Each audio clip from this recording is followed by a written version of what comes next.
তার কি ছিল না মা গো? চিন্তা করুন, আমাদের মধ্যে এমন অনেক ব্যক্তি আছে যার অনেক ধন সম্পত্তি, কিন্তু দান করতে জানে না। আছে তো? আছে মা। কিন্তু একটা কথা মনে রাখবেন, দান করলে কিন্তু কোনোদিন জলে পড়ে না। আপনি যেটুকু দান করবেন তোলা থাকবে কিন্তু সেখানে। সেই সনাতন গোস্বামী প্রত্যেক দিন মাধুকরী করে নিয়ে আসতেন, অর্থাৎ ভিক্ষা করে নিয়ে আসতেন। আর ভিক্ষার যা কিছু দ্রব্যাদি হতো সেগুলি তিনি রন্ধন করে বড় যত্ন করে প্রভুকে তিনি সেবা দিতেন। এমন কোনোদিন ছিল না যেদিন সনাতন গোস্বামী প্রভুর সেবা না দিয়ে তিনি জলস্পর্শ পর্যন্ত করতেন না। এইভাবে চলতে থাকলো তার জীবন। ভক্তের ভগবান, মাগো ভগবান এমনই এক বস্তু যে আপনি যদি ডাকার মতো তাকে ডাকতে পারেন, তাহলে ভগবান, আপনি ভগবানকে উঠতে বললে উঠবে, বসতে বললে বসবে, কিন্তু হতে হবে ভক্তের ভগবান।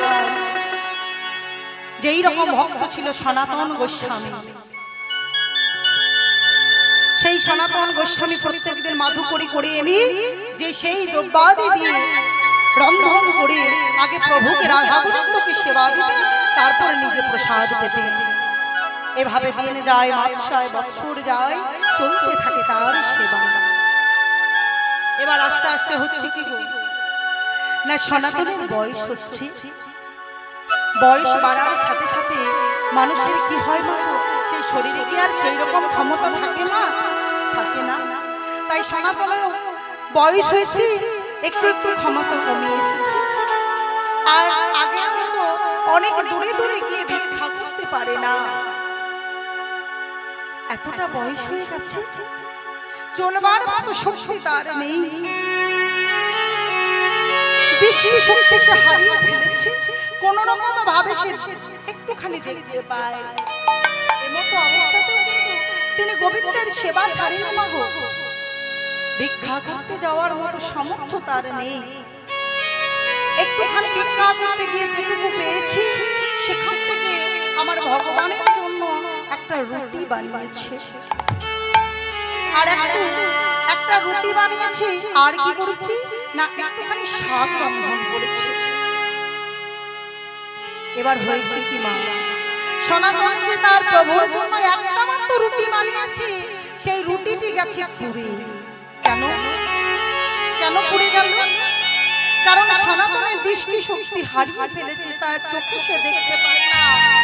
তাই একটা রুটি করেছে, সেই রুটিটা পুড়ে গেছে, আর একটুখানি শাক রন্ধন করেছে।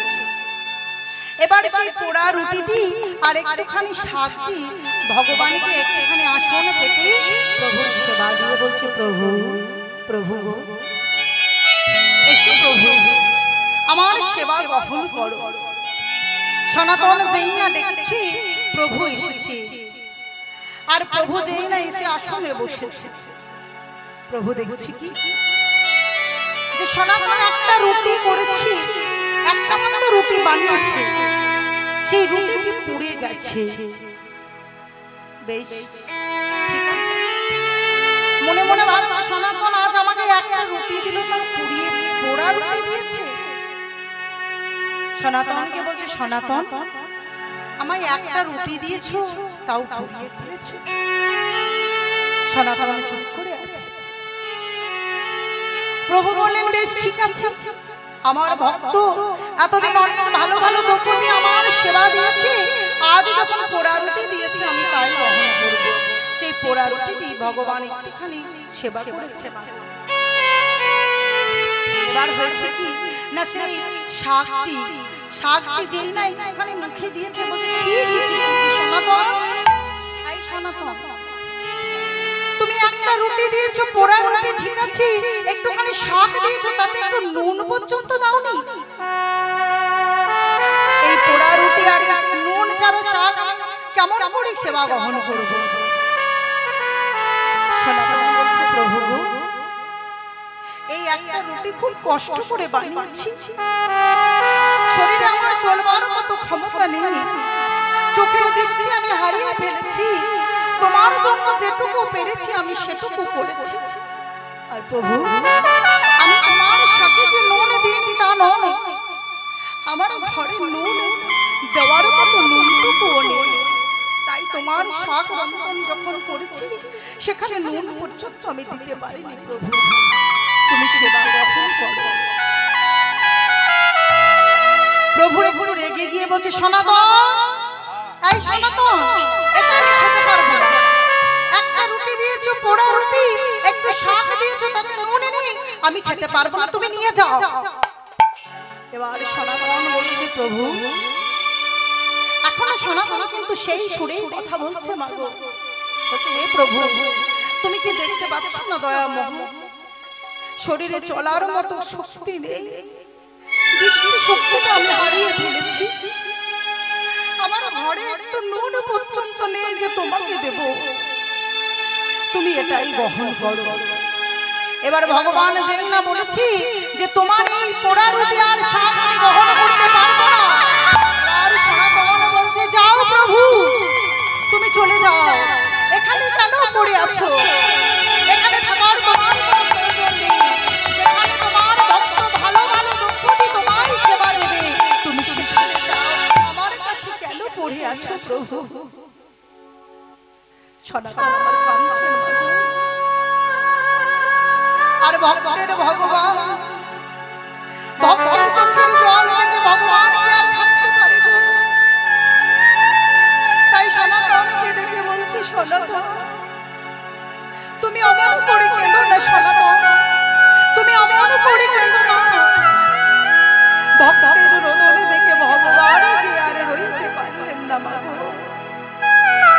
তাই ভক্তকে ডেকে বলছি, সনাতনের চরণ দুটি জড়িয়ে ধরেছি, আর সনাতনের চরণ দুটি জড়িয়ে ধরে বলছি, সনাতন, তুমি কেঁদো না সনাতন, আজ থেকে আর কোনোদিনও তোমাকে বলবো না পোড়া রুটি কেন দিলে সাথে নুন দাওনি। আজ থেকে তুমি আমায় যেমন সেবা দেবে আমি তেমন সেবা নেব,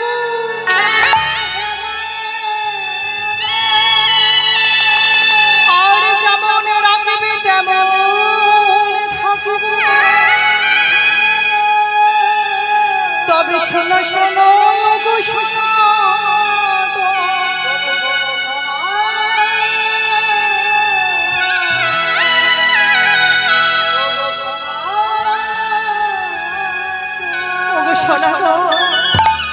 তুমি আমায় যেমন রাখবে তেমনই থাকবো, আর যেমন করে খেতে দেবে তেমন করে খেয়ে খাবো। কিন্তু সনাতন, আমায় যেন তাড়িয়ে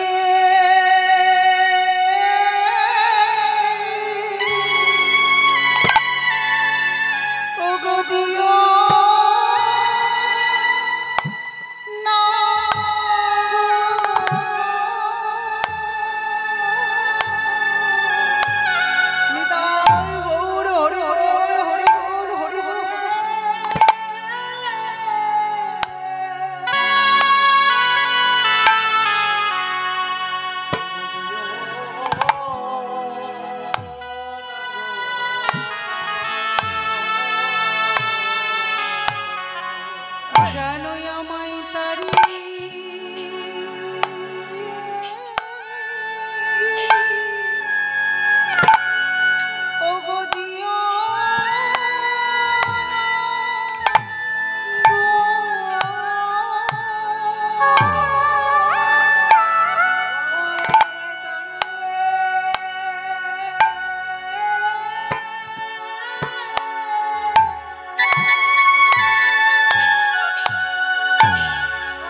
আমার এলেন কোথায়?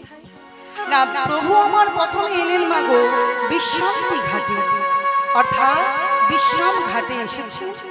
আর বিশ্রাম ঘাটে এসে প্রভু আমার এক ব্রাহ্মণের দেখা পেয়েছে। সেই যেই না ব্রাহ্মণের দেখা পেয়েছে, প্রভু দেখলেন কি না, সেই ব্রাহ্মণী কপালে হরি মন্দির স্বরূপ তিলক, কণ্ঠে তুলসীর মালা, আর তার সারা শরীরে তারক বম্ভ নামাঙ্কিত নামাবলী দেখে প্রভু তাকে প্রভু বলে সম্বোধন করলেন। আমার মহাপ্রভু তাকে প্রভু বললেন, ঠাকুর বলে সম্বোধন করেছি। বলছে ঠাকুর, ও ঠাকুর। আর যেই না মাগো ঠাকুর বলে সম্বোধন করেছে, সেই ব্রাহ্মণ বলছেন, প্রভু প্রভু আমায় আপনি ঠাকুর বলে সম্বোধন করবেন না। একে তো আমি অপরাধী জীব, আমার মতো অপরাধী জীবকে যদি আপনি ঠাকুর বলে সম্বোধন করেন, তাহলে যে আমার অপরাধের মাত্রা আরো বেড়ে যাবে প্রভু। মহাপ্রভু বললেন, ও হ্যাঁ গো, তোমায় ঠাকুর বললে যদি তোমার অসুবিধা হয়, তুমি যদি পছন্দটা না করো, আমি তোমায় ঠাকুর বলবো না। তবে বলো তোমার নাম কি? সেই ব্রাহ্মণটি বললেন, প্রভু আমি হলাম আপনার দাসানুদাস, আমার নাম হলো কৃষ্ণ দাস। আহা, বড় সুন্দর নামটি তোমার। শুধু তোমার নামটি সুন্দর তা নয়, তোমায় যিনি জন্ম দিয়েছেন, সেই জন্মদাত্রী মাতা পিতা, তাদেরও জীবনটা সার্থক হয়ে গেছে। এত সুন্দর তোমার নামটা, আর তোমার নামেরও সার্থকতা বজায় আছে। প্রভু বললেন, আপনার হীন মনে করে সেটাই তো হলো উত্তম লক্ষণ। নিজে উত্তম হয়েও নিজেকে যে অধম মনে করে, সেই তো হলো আসল উত্তম। তা কৃষ্ণদাস, তুমি কি আমার সাথে বৃন্দাবনে যাবে? তা ভক্তিমতী মায়েরা, দেখুন আমাদের যদি একটা ছেলে হয় বা মেয়ে হয়, তাহলে আমরা কি নাম রাখি? মেয়ে হলে কি নাম রাখেন গো? হ্যাঁ, রিঙ্কি, ঝিঙ্কি, টিঙ্কি, পিঙ্কি, হ্যাঁ এইসব নাম। সিম্পি, সিম্পি, যেটা বলতে নেই তবু বলছি, সিম্পি নাম কার হয়? জন্তু জানোয়ারের নাম। কিন্তু এখনকার মডার্ন যুগ, আর ছেলে হলে কি নাম রাখি? পাপন, ঝাপন, টাপন, পাপাই, পাপ ঘরে আরে কি মা, তাই তো পাপকে ঘরে ডেকে নিচ্ছি। কিন্তু মহাপ্রভু বললেন, ছেলে হোক আর মেয়ে হোক, এমন নাম রাখতে হবে যেন নামের সার্থকতা বজায় থাকে। মহাপ্রভু বলছে, কৃষ্ণদাস তুমি কি আমার সাথে বৃন্দাবনে যাবে? কৃষ্ণদাস বলছেন, প্রভু আমার বৃন্দাবনে গিয়ে কি লাভ হবে? আমার বৃন্দাবনে গিয়ে কোনো লাভ হবে না। মহাপ্রভু বলছে, কৃষ্ণদাস এই ভবের মাঝে কি এনেছো আর কি নিয়ে যাবে যে তুমি লাভ ক্ষতির হিসাব করছো? কৃষ্ণদাস বলছে, না না প্রভু, আপনি বুঝতে পারছেন না, আমি সেটা বলিনি। আমি বলতে চাইছি যে আপনার চরণে যখন আমি একটিবার পেয়ে গেছি, তখন আমার তীর্থে গিয়ে আর কোনো লাভ নেই। কিন্তু প্রভু আপনি হলেন পরম লোভনীয় বস্তু, আপনি পরম লোভনীয় বস্তু, তাই আমি আপনার সাথে যাব, আপনার সাথে আমি বৃন্দাবনে যাব। তাই মহাপ্রভু আমার কৃষ্ণদাসের গলাটি জড়িয়ে ধরে চলে যাচ্ছে বৃন্দাবনে। কেমন ভাবি? ভূমিতে ভূমিতে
প্রভু আমার বৃন্দাবনের পথে চলে যাচ্ছে। আর বৃন্দাবনের পথে যেতে যেতে প্রভু আমার গিয়েছে কোথায় না, যেই না ওই অশোক, যেই না কদম্ব বৃক্ষটি দর্শন করেছে,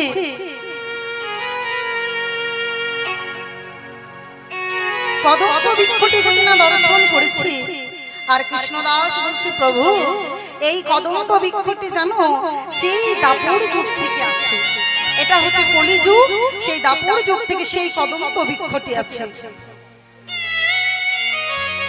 প্রভু বলেন কৃষ্ণদাস এটা আমার বিশ্বাস হচ্ছে না, ভগবান দাপর যুগের বৃক্ষটি কি এই কলিযুগে থাকবে? কোথায় দাপর যুগ আর কোথায় কলিযুগ? কৃষ্ণদাস বলছে প্রভু এটা কোনো অবিশ্বাসের কারণ নেই, অবিশ্বাসের কোনো কারণ নেই। কেন জানো? কারণ সে যে অমরত্ব লাভ করেছে, অমরত্ব লাভ করেছে, সেই দাপর যুগে কৃষ্ণ অমরত্ব লাভ করেছে।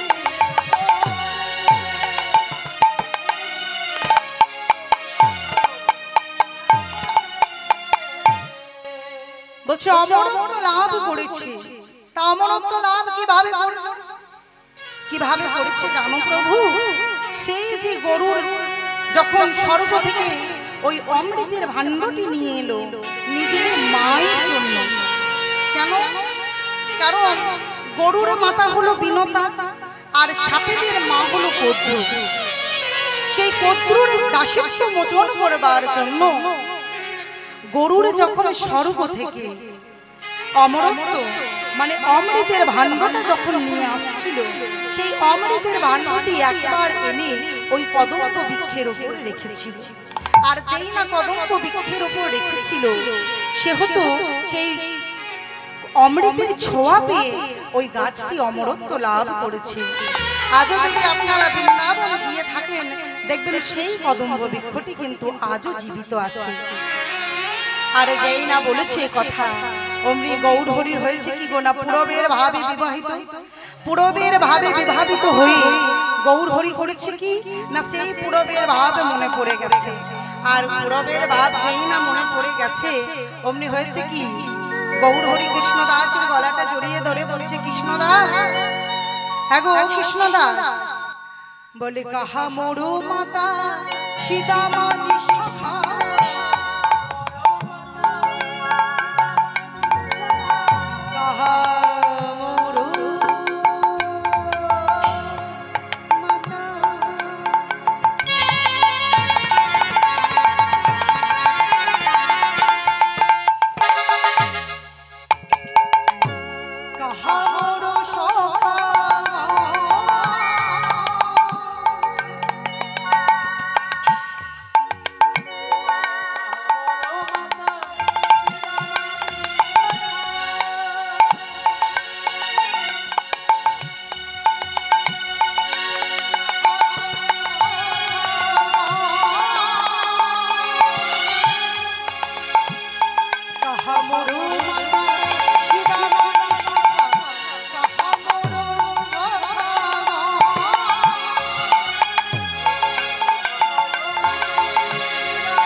এবার গৌর হরি রামা সেই পূরবের ভাবে বিভাবিত হয়ে বলছে কৃষ্ণদাস, তাহলে আমার মাতা পিতা কোথায়, আমার সখাগণ কোথায়? তামাগো সেই গৌর হরি খুঁজছেন সেই বৃন্দাবনের মাতা পিতা সখাগণকে, তার গাভী বৎসকে। যেহেতু গৌর হরি কখনো রাধা ভাবে বিভাবিত হন, কখনো বা কৃষ্ণ ভাবে বিভাবিত হন। আজ রাধা ভাবে বিভাবিত হই গৌর হরি আমার বলছে, কাহা মোড়ো মাতা শ্রীরাম আদি সখা, কাহা মোড়ো গোপীগণ। অবনী মাঝারে পরর লোটাই মাধব আকুল মন। জয় নিতাই, জয় গৌর হরি, জয় রাধেশ্যাম। এতক্ষণ ছিলাম আমরা নবদ্বীপের মাঝে, আস্বাদন করেছি কিছু গৌর কথা। এবার চলে যাব কোথায় না, মধুময় শ্রীধাম বৃন্দাবনে। আর বৃন্দাবনে গিয়ে আস্বাদন করব আমাদের রাধা গোবিন্দ লীলা। তামাগো আজ যিনি আমাদেরকে ছেড়ে চলে গেছে, তার স্মৃতির উদ্দেশ্যে এই হরিবাসরের আয়োজন করা হয়েছে। পৃথিবীর নিয়ম অনুসারে একদিন সবাইকে চলে যেতে হবে, কেউ বেঁচে থাকবো না। কিন্তু ভালো করে ভেবে দেখুন তো মা, আমরা কিন্তু আমার আমার আমার আমার আমার করতে বাকি রাখি, করতে বাকি রাখি না। যতই আমরা বলি না কেন, যেই বলুক না কেন, আমি বলি আপনি বলুন, যেই বলুন, যে জনে মিলে মরিতে হবে, অমরকে কথা রবে। জন্ম যখন হয়েছে, মৃত্যু তো একদিন আসবে না। কিন্তু তবু কি আমার আমার আমার করতে আমরা ছাড়ি? আমার বাড়ি, আমার গাড়ি, আমার সংসার, এই সব কিছু আমার আমার করি। কিন্তু ভালো করে ভেবে দেখবে যে আমার আমার যা কিছু বলছি কোনো কিছুই কিন্তু আমার নয়। তাই আজ যিনি চলে গেছেন, আজ তিনি চলে গেছেন, এক এক করে সবাই চলে যাবে পৃথিবীর নিয়ম অনুসারে, সৃষ্টির নিয়ম অনুসারে। তাই তার স্মৃতির উদ্দেশ্যে আমাদের এই হরিবাসরের আয়োজন করা হয়েছে। মহাপ্রভুর কাছে, রাধা গোবিন্দের কাছে আমার এই বিনীত নিবেদন, ওনার আত্মা যেন শান্তি পায়।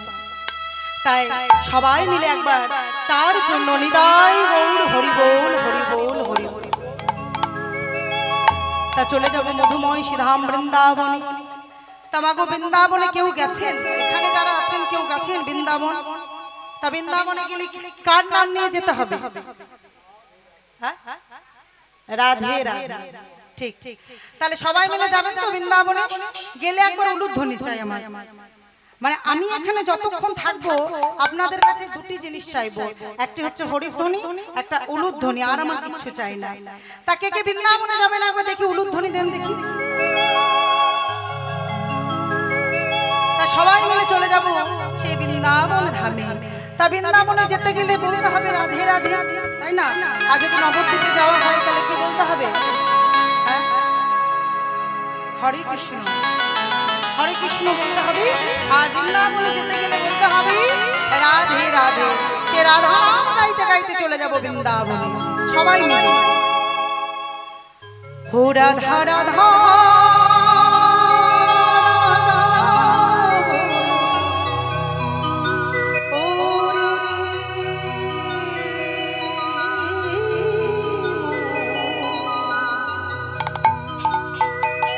যদি যাবি বন্ধু বৃন্দাবন,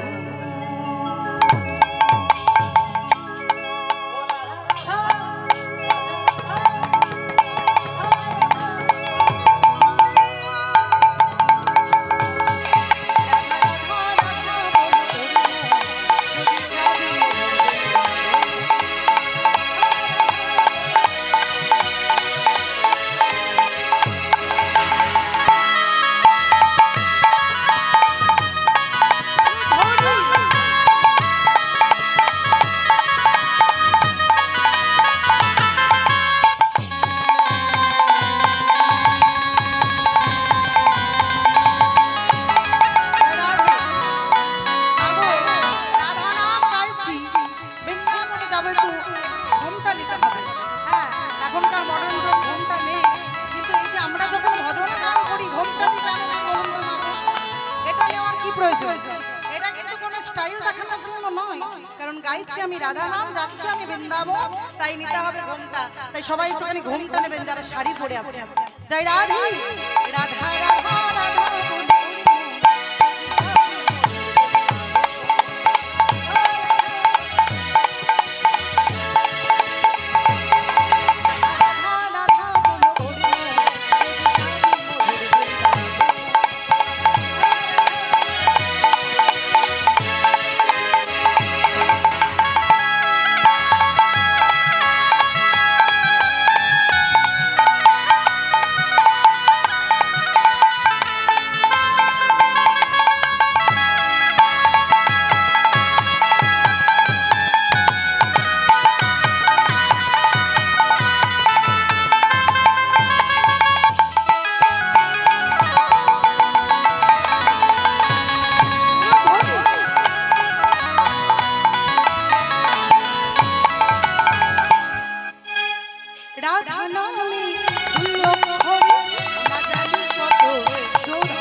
दृष्टि भरसाया करो।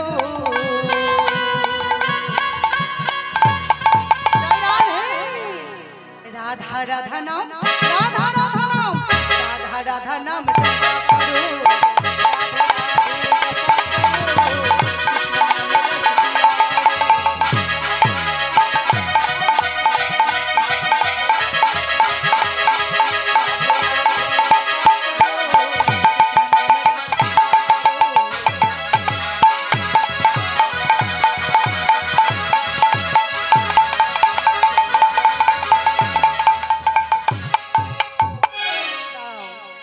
মায়েরা যখন আমি জিজ্ঞাসা করলাম কে কে বৃন্দাবনে যাবেন, সবাই বলেছে যাব, কিন্তু কেউ রাধা নাম বলেননি।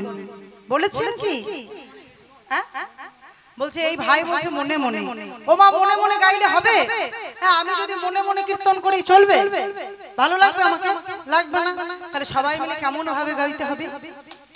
করতালি দিয়ে। আচ্ছা বলুন তো, করতালি দিয়েই কেন কীর্তন গানে মানে হরিনাম কেন গাওয়া হয়? অনেক তো গান আছে, অনেক সঙ্গীত আছে, সেখানে করতালি কেন দেওয়া হয় না? আর এই কীর্তন আসলে বসে আমরা কেন বলি করতালি দিতে হবে? কারো জানা আছে কি? নেই। দেখুন মা, এই হাতের মধ্যে আমাদের অনেক অশুভ রেখা আছে। হ্যাঁ, সব তো আর শুভ রেখা নয়, অনেক অশুভ রেখা আছে। তাই যদি আপনি করতালি দিয়ে নাম করেন, তাহলে এই অশুভ রেখা সব শুভ হয়ে যাবে। এটা একটা কারণ। আরেকটা কারণ আছে, দেখবেন আপনি ধরুন খুব সুন্দর করে সাজসজ্জা করেছেন। হ্যাঁ, খুব সুন্দর করে সাজসজ্জা করে চলেছেন কোথায়? কোনো অনুষ্ঠান বাড়ি। এবার প্রচন্ড গরম, রোদ গরম, একটা গাছের নিচে আপনি দাঁড়িয়েছেন, গাছের ছায়ার নিচে। এবার দেখছেন কি না, সেই গাছে বসে আছে অজস্র পাখি। তখন আপনি কি করবেন? হ্যাঁ যে শুনছো দেখছো অনেক পাখি বসে আছে, যদি মল ত্যাগ করে দেয় তাহলে আমার এই সাজটা নষ্ট হয়ে যাবে না? তখন আমরা কি করি? এটা করি যে পাখি সব চলে যায়। তাই মাগো আমাদের এই দেহরূপী এই দেহটার মধ্যে যে পাপ পাখিগুলো বাসা বেঁধে আছে, সেই পাপ পাখিগুলিকে দূরীভূত করতে গেলে কি হবে? কি করতে হবে না? করতালি দিয়ে নাম করতে হবে। আর করতালি দিয়ে কীর্তন গান করার উদ্দেশ্য হচ্ছে এটা যে করতালি দিয়ে নাম করতে হবে। তাই করতালি দিয়ে সবাইকে রাধা নাম গাইতে হবে, একা কিন্তু আমি গাইব না। তাই আমি বলবো বৃন্দাবন মে, আর আপনারা বলবেন রাধে রাধে। কেমন? সবাই করতালি দিয়ে। একটা কথা আমি বলে দিচ্ছি মাগো, লজ্জা থাকলে কিন্তু কোনোদিন হরিনাম হবে না, হরি বল হবে। আর মাগো এই কলিযুগের নাম ছাড়া কিন্তু কোনো গতি নেই। সে আপনি যত বড়ই সম্পত্তির মালিক হন না কেন, নাম ছাড়া কিন্তু কোনো গতি নেই। আপনার ধন সম্পত্তি সব পড়ে থাকবে, শেষের দিনে কি সঙ্গী হবে গো? হ্যাঁ বলো হরি, বলো হরি, বলো হরি। তাই মাগো সোনা দানা টাকা সম্পত্তি সব যে পড়ে থাকবে, তাই পথের সঙ্গী হবে নাম। তাই কোনো লাজ লজ্জা ভয় না করি সবাই মিলে উচ্চ স্বরে গাইতে হবে। আমি বলবো বৃন্দাবন মে, আপনারা বলবেন রাধে রাধে। কেমন? বলো বৃন্দাবন মে, বৃন্দাবন মে। ও মাগো আজ শুনেছি খুব সুন্দর খাওয়া দাওয়া হয়েছে, হ্যাঁ সেবা সমিতি হয়েছে, জোর নেই কেন? সবাই মিলে যদি বলেন আমার এই মাইককেও হার মানিয়ে দেবেন, একটু জোরে বলতে হবে, যেন এমন ভাবে বলবেন ওই থানা থেকে যেন পুলিশ আসে, থানা থেকে যেন বড় বাবু এসে মনে মনে ভাবে যে এই মুদিপাড়ায় কি হচ্ছে। সবাই মিলে বলো বৃন্দাবন মে, বৃন্দাবন মে, শ্যাম কুণ্ড মে, শ্যাম কুণ্ড মে, রাধা কুণ্ড মে, गिरी गोवर्धन, गिरी गोवर्धन, भंडीर वन में, भंडीर वन में, मान गली में, मान गली में, राधा कुंड में, गिरी गोवर्धन, मान गली में, जमुना किनारे, राधे राधे, राधे राधे, राधे राधे, राधे राधे, राधे राधे, राधे राधे, बोलो राधे राधे, बोलो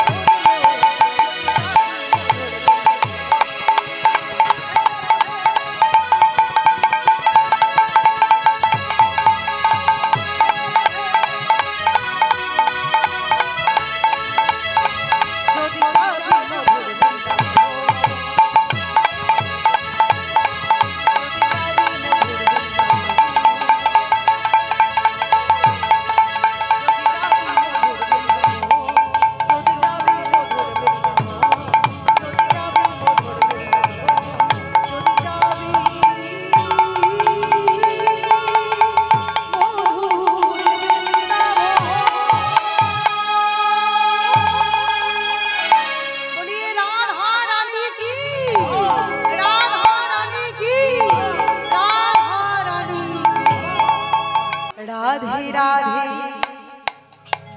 जप करो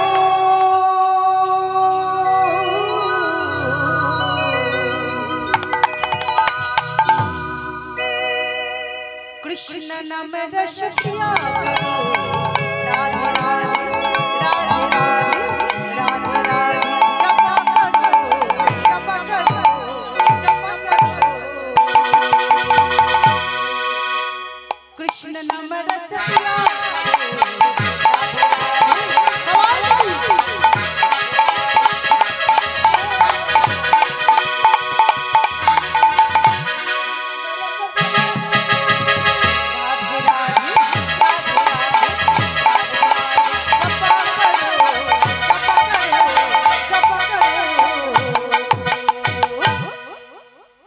कृष्ण नाम रस पिया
তাই কি বলি রাধে देगी तुमको शक्ति मिलेगी तुमको कृष्ण भक्ति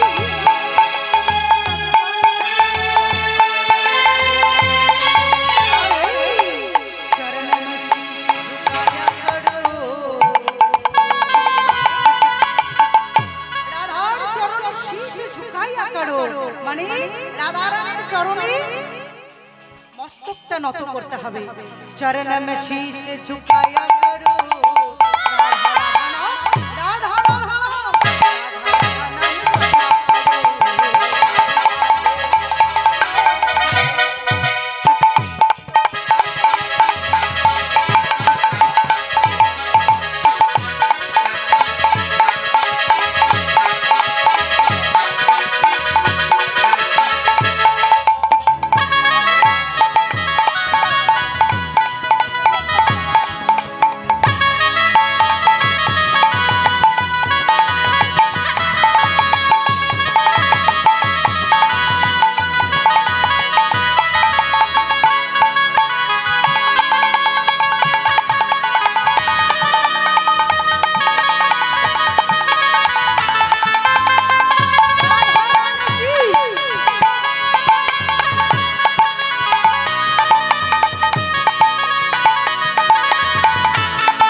রাধা রাধা